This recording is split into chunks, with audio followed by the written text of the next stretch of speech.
Halo everyone, perkenalkan nama saya Ditya Dwi Wibowo, saya dari kelas T28C. Di sini saya akan menjelaskan tiga materi yaitu dasar-dasar manufaktur modern, proses pengecoran logam, material plastik, dan prosesnya. Yang pertama-tama, saya akan menjelaskan materi pertama yaitu dasar-dasar manufaktur modern. Manufaktur modern adalah sistem produksi yang menggunakan teknologi canggih untuk menghasilkan produk dengan lebih cepat, efisiensi, dan berkualitas tinggi. Dalam manufaktur modern, proses produksi tidak hanya mengandalkan tenaga manusia, tetapi juga menggunakan mesin otomatis, komputer, dan sistem digital. Di sini ada tujuan utama manufaktur modern. Yang pertama, meningkatkan produktivitas, mengurangi kelelahan produksi, dan menghemat biaya dan waktu, menghasilkan produk yang berkualitas tinggi. Contoh penerapan. Contoh penerapannya ada industri otomotif, industri elektronik, industri makanan dan minuman. Teknologi dalam manufaktur modern. Perkembangan teknologi menjadi faktor utama dalam manufaktur modern. Beberapa teknologi yang sering digunakan yaitu otom- otomatis industri, penggunaan mesin otomatis dan robot untuk membantu proses produksi sehingga pekerjaan menjadi lebih cepat dan presisi. Yang kedua ada CNC, Computer Numerical Control, mesin yang dikendalikan komputer untuk proses pemotongan, pembubutan, dan pembentukan material dengan tingkat ketelitian tinggi. Yang ketiga ada Internet of Time, yaitu IoT, teknologi yang menggunakan mesin perangkat saling terhubung untuk memantau kondisi produk secara real time. Yang keempat ada Artificial Intelligence yang bisa disebut AI, digunakan untuk analisis data produksi, prediksi kerusakan mesin, dan pengambilan keputusan secara otomatis. Keunggulan modern manufaktur modern memiliki banyak kelebihan dibanding sistem produksi tradisional. Antara lain, produktivitas. Yang pertama ada produktivitas tinggi, mesin otomatis dapat bekerja lebih cepat dan terus-menerus sehingga jumlah produksi meningkat. Yang kedua ada kualitas produk lebih baik.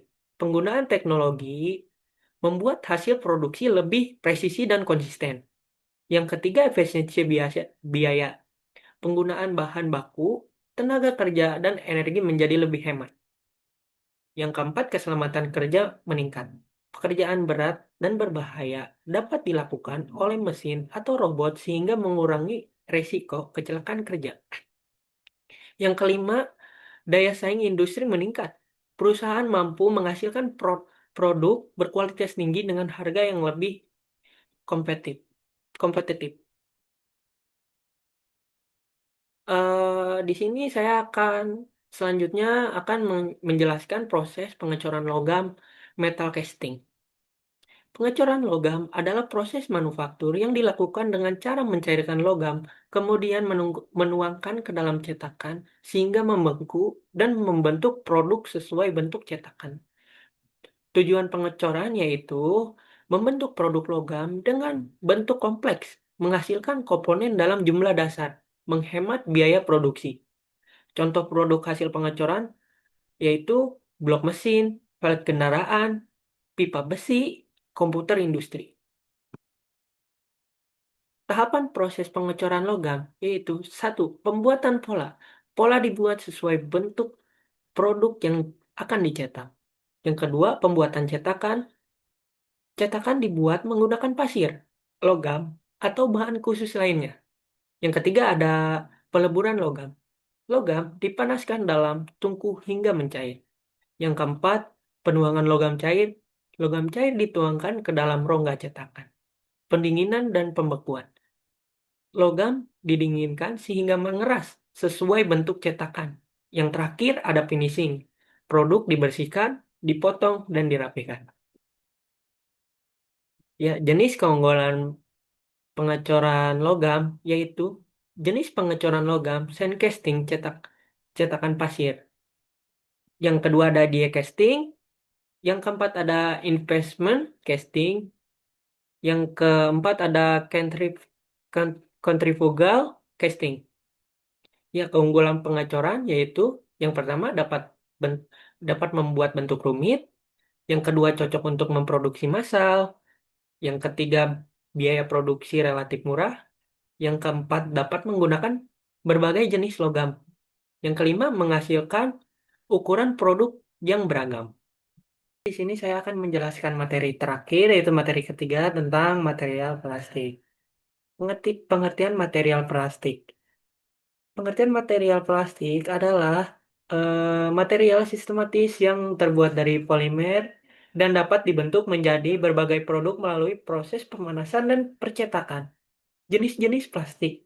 Yang pertama ada termoplastik, plastik yang dapat dilelehkan dan dibentuk kembali. Contoh, yang pertama ada polyethylene, polypropylene, dan polyvinyl chloride. Chloride. Yang kedua ada termoset, plastik yang mengeras permanen setelah dipanaskan. Contoh, ada bakelit, epoksi, dan melamin. Proses pengolahan plastik. Tahapan peng- proses pro- tahapan proses plastik yang pertama ada percampuran bahan. Bahan dasar plastik dicampur secara merata dengan pewarna pigmen serta berbagai zat tambahan seperti plastizer, stabilizer, dan filter untuk meningkatkan kualitas dan sifat material sesuai kebutuhan produk. Yang kedua ada pemanasan. Campuran bahan kemudian dipanaskan pada suhu tertentu sehingga mencapai titik leleh sehingga plastik menjadi lunak dan mudah dibentuk. Proses ini dilakukan menggunakan mesin khusus agar suhu tetap stabil. Yang ketiga ada pembentukan plastik. Plastik yang sudah meleleh dibentuk menggunakan berbagai metode seperti injection molding, extrusion, atau compression molding. Tergantung jenis produk yang akan dihasilkan. Yang ketiga, setelah dibentuk, plastik didinginkan agar mengeras dan mempertahankan bentuk akhirnya. Proses ini dapat eh, penting, sangat penting untuk memastikan produk stabil dan tidak berubah bentuk. Yang terakhir ada finishing, tahap akhir meliputi pemotongan bagian berlebih, perapian permukaan, serta pemeriksaan kualitas, quality control, untuk memastikan produk layak digunakan dan sesuai standar yang ditentukan. Jenis proses manufaktur plastik. Yang pertama ada injection molding, plastik cair yang disuntik ke dalam cetakan. Contoh botol, mainan, dan casing dan casing elektronik. Yang kedua ada extrusion, plastik dilelehkan lalu didorong melalui cetakan panjang. Contoh pipa, kabel, sedotan. Yang ketiga ada blow molding, digunakan untuk membuat produk berongga. Contoh botol plastik. Yang keempat ada thermoforming, lembaran plastik dipanaskan lalu dibentuk. Contoh wadah makanan dan kemasan plastik. Ya, sekian presentasi dari saya. Kurang lebihnya mohon dimaafkan. Sekian dan terima kasih.